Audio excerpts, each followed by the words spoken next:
A Minnesota mother and her son are counting their blessings after they got stranded overnight on a mountainside. Heather Olson and Soren Nelson from Montevideo were snowmobiling in western Colorado last weekend when their sleds got stuck.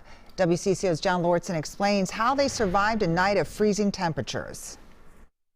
It's very beautiful. I mean, you go out there to just kind of see the mountains, and it's very surreal. 16-year-old Soren and his mom Heather are no strangers to the Colorado mountains. Sunday was the last day of a snowmobile trip, and they decided to make one more pass before heading home. Just planned on going in and out, riding in and out of the lodge. I didn't consider it super dangerous or aggressive in terms of its technicality. But trouble started when Heather's sled got hung up in a ravine. She hopped on Soren's sled and they started following what they thought were tracks back to the lodge. Unfortunately, the tracks led them to a creek bed where Soren's sled got stuck. All of a sudden it's like, I don't think we're gonna get out of here tonight, and let's just not panic. And to be honest, I was a little panicky. Heather and Soren were sweating from trying to pull the sled out and from walking through snow that was waist deep.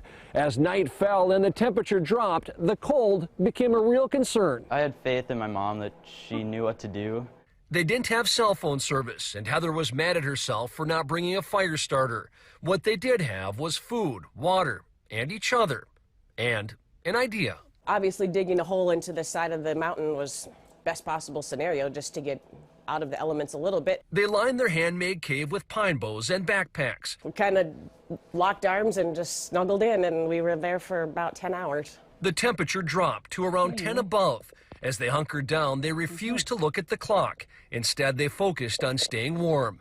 Finally, as the sun came up, they crawled out and began to walk. We saw a helicopter flying around looking for us, and we tried to wave them down, but they never did see us.